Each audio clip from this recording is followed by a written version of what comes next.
Hello बच्चों, कैसे हो आप लोग? अच्छे होंगे बेटा।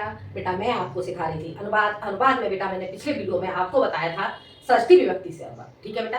तो जो फर्स्ट पार्ट है बेटा मैं आपको पिछले वीडियो में बता चुकी हूँ। तो आज मैं आपके लिए लेकर के आई हूँ षष्ठी विभक्ति से ही सेकंड पार्ट। ठीक है।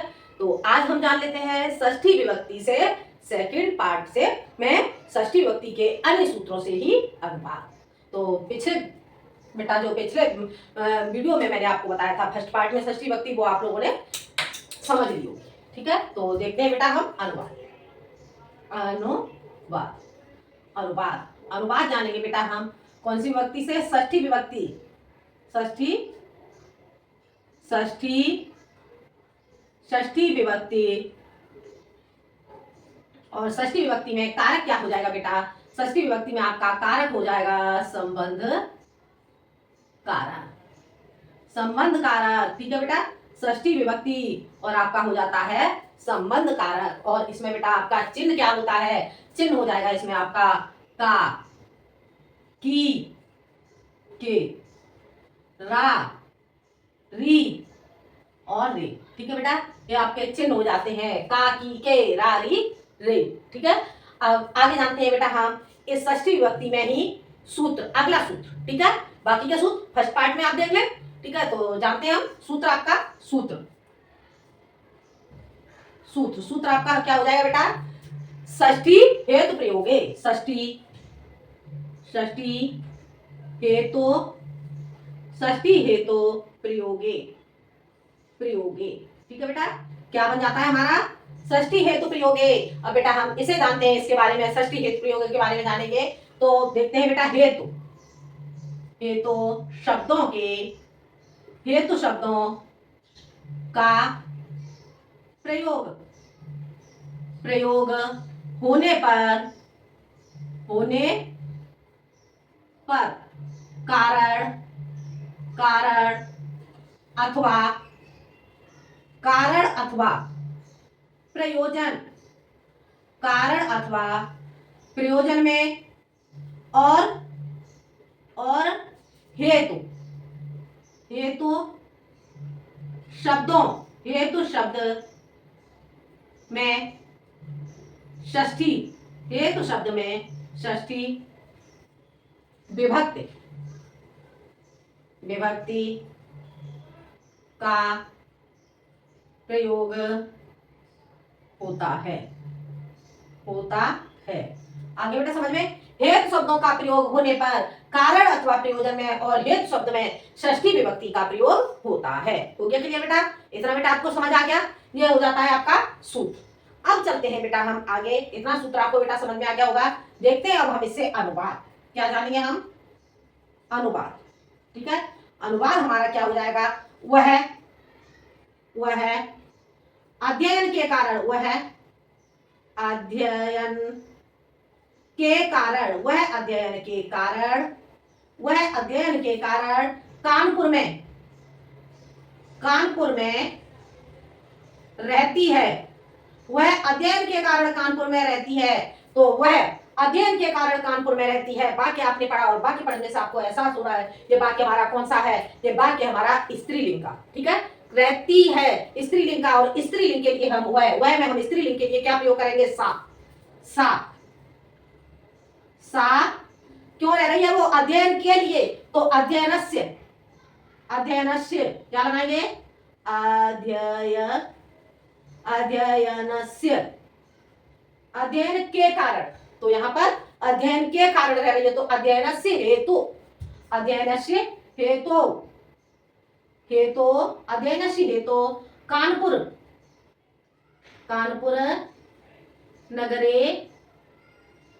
नगरे बसती।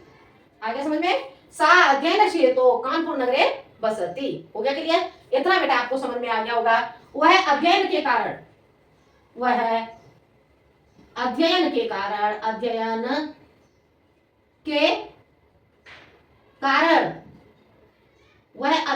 कारण कहाँ रहता है? नोएडा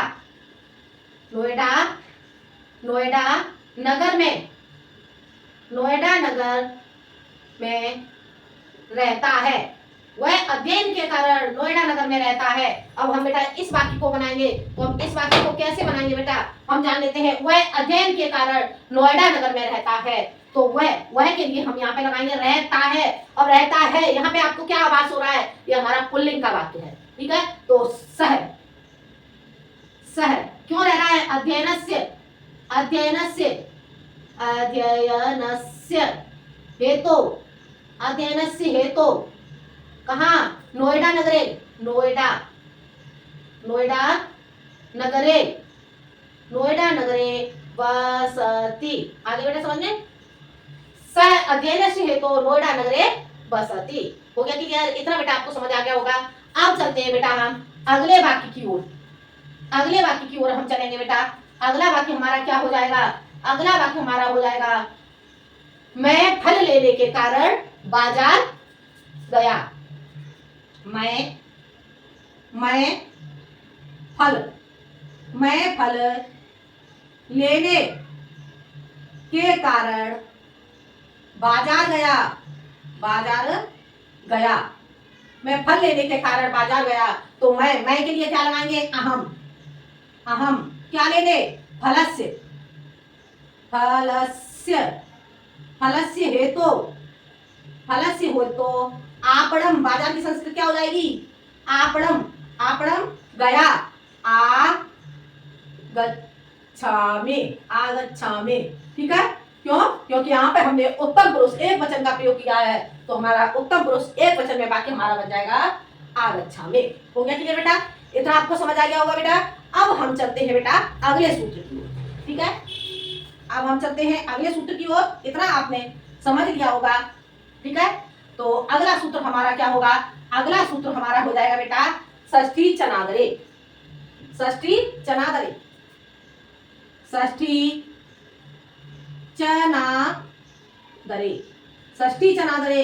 अब बेटा हम इस वाक्य से हम अनुवाद करेंगे, है तो इस सूत्र से हम कैसे जानेंगे ये क्या है, ये हमारा है बेटा सूत्र, ठीक है, सूत्र है हमारा ये षष्ठी चनादरे, ठीक है। अब हम इसके बारे में जान लेते हैं। षष्ठी चनादरे जिसका आदर या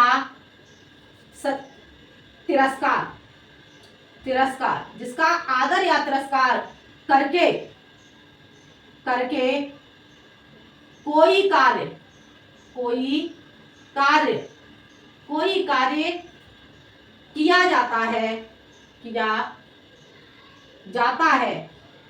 किया जाता है, उसमें क्या होता है, उसमें षष्ठी एवं सप्तमी विभक्ति का प्रयोग होता है, ठीक है बेटा। क्या बन गया हमारा, जिसका आदर या तिरस्कार करके कोई कार्य किया जाता है तो उसमें षष्ठी एवं सप्तमी विभक्ति का प्रयोग किया जाता है, ठीक है बेटा। इतना आपको समझ में आ गया होगा। अब आगे जानते हैं इसका सेकंड नियम क्या होता है, इसका जान लेते हैं। जिसकी तुलना की जाए, दूसरा नियम क्या होगा इसका, दूसरा नियम जिसकी तुलना की जाए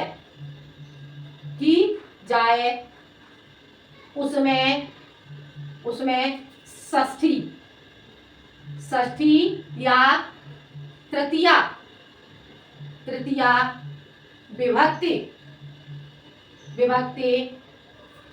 का प्रयोग होता है, आगे बेटा समझे, जिसकी तुलना की जाए उसमें षष्ठी या तृतीया विभक्ति का प्रयोग होता है।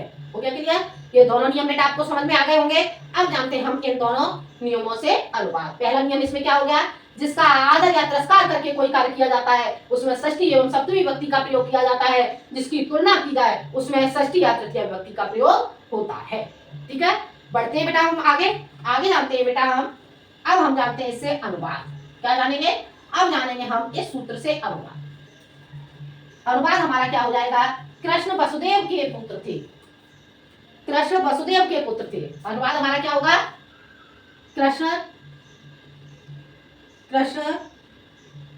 वसुदेव के पुत्र थे। कृष्ण वसुदेव के पुत्र थे। अब बेटा हम इस वाक्य को बनाएंगे, कृष्ण वसुदेव के पुत्र थे, तो हम इसे कैसे बनाएंगे? कृष्ण है किसके? वसुदेवस्य, वसुदेवस्य पुत्र है, पुत्र है, थे के लिए आ जाएगा आसीत, आसीत। ठीक है बेटा, कृष्ण है, वसुदेवस्य पुत्र है, आसीत। हो गया क्लियर? अगला अनुवाद देखते हैं हम। अगला हो जाएगा राम भरत के, राम भरत के बड़े भाई थे। राम भरत के बड़े भाई थे। अब हम इस वाक्य को बनाएंगे, तो राम है, भरतस्य,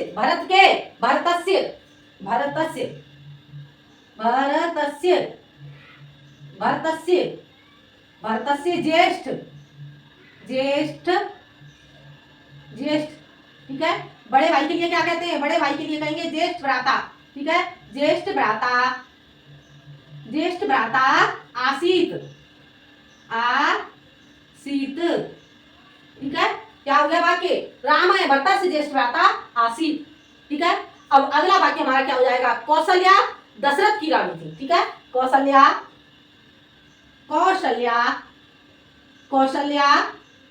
किसकी? कौशल्या दशरथ की, दशरथ की रानी थी।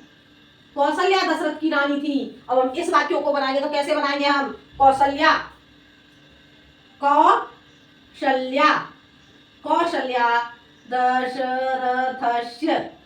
दशरथस्य कौशल्या दशरथस्य राज्ञी आसीत, ठीक है बेटा। कौशल्या दशरथ की रानी थी, तो कौशल्या दशरथ से राज्ञी आसीत। हो गया क्लियर बेटा? इतना समझ में आ गया बेटा आपको? अब यहाँ पे अगला वाक्य हम लेंगे, रामू नरेश का नौकर है।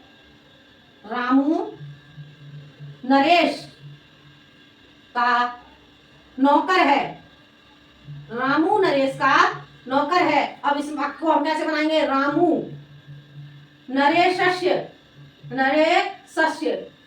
कौन है? सेवक है, अस्ति। रामू नरेश का नौकर है, तो रामू नरेशस्य सेवक है, अस्ति। हो गया क्लियर? समझ आ गया बेटा? अब हम अगला अनुवाद देखते हैं। समुद्र का पानी खारा होता है। समुद्र का पानी खारा होता है, समुद्र का पानी खारा होता है। क्या होता है बेटा? जो समुद्र है, समुद्र का पानी खारा होता है, तो समुद्र का पानी। अब यहाँ पे हम षष्ठी विभक्ति का प्रयोग किसके लिए करेंगे? समुद्र का की के, तो हम यहाँ पे षष्ठी विभक्ति का प्रयोग करेंगे समुद्र के लिए, क्योंकि समुद्र के बाद का प्रयोग हो रहा है, ठीक है। जैसे आपका दशरथ की, तो दशरथ के बाद आपका की का प्रयोग हो रहा है, का की के, तो यहाँ पर हमने दशरथ में षष्ठी विभक्ति का प्रयोग किया। नरेश का, तो नरेशस्य, नरेश में षष्ठी विभक्ति का प्रयोग किया। भरत का, तो भरतस्य, जहां पर का की के का प्रयोग हो रहा है, तो वहीं पर हमने षष्ठी विभक्ति का प्रयोग किया है, ठीक है। तो समुद्र का पानी खारा होता है, तो हम समुद्र में षष्ठी विभक्ति का प्रयोग करेंगे, तो क्या करेंगे? समुद्रस्य,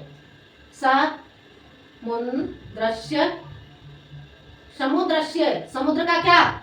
पानी। तो पानी के लिए हम क्या लगाएंगे? जलम, खारम, भवति। हो गया ठीक है बेटा? समुद्र का जल खारा होता है, समुद्र से जलम खारम भवति, ठीक है। अब अगला वाक्य हो जाएगा हमारा रामायण के रचयिता,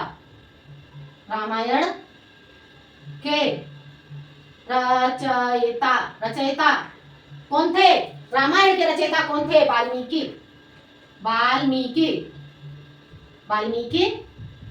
थे। रामायण के रचयिता वाल्मीकि थे। और इसे संस्कृत में बनाएंगे, तो क्या? रामायण के, अब हम कहां पे षष्ठी विभक्ति का प्रयोग करेंगे? रामायण के बाद के का प्रयोग हो रहा है, तो हम लगाएंगे रामायणस्य,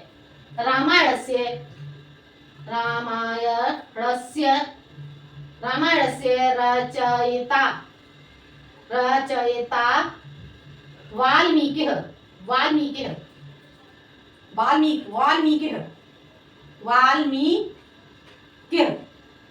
थे, आसीत। हो गया क्लियर बेटा? समझ में आ गया? रामायण के रचयिता कौन थे? रामायण के रचयिता वाल्मीकि थे, तो रामायण से रचयिता वाल्मीकि आसीत।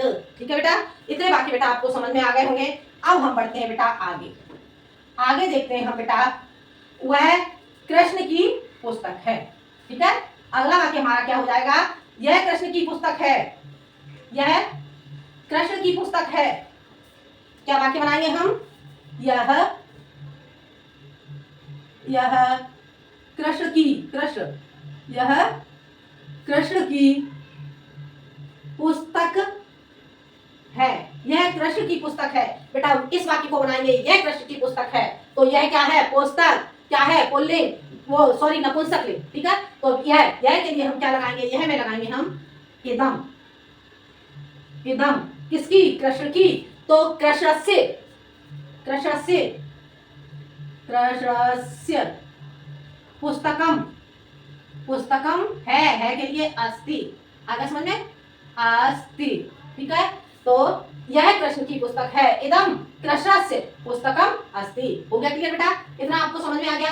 अब हम बढ़ते हैं आगे, यमुना का जल श्याम होता है, यमुना का जल, यमुना का जल श्याम होता है, यमुना का जल श्याम होता है। बेटा हम इस वाक्य को बनाएंगे, तो यमुना का जल, तो यमुना याह, यमुना में हम षष्ठी विभक्ति का प्रयोग करेंगे तो क्या हो जाएगा, यमुना याह, यमुना याह जलम, जलम कैसा, श्यामम भवति। ठीक है, यमुना याह जलम श्यामम भवति। हो गया क्लियर बेटा, ये वाक्य आपको समझ में आ गया होगा। अगला वाक्य हो जाएगा, नदी का जल, नदी का जल।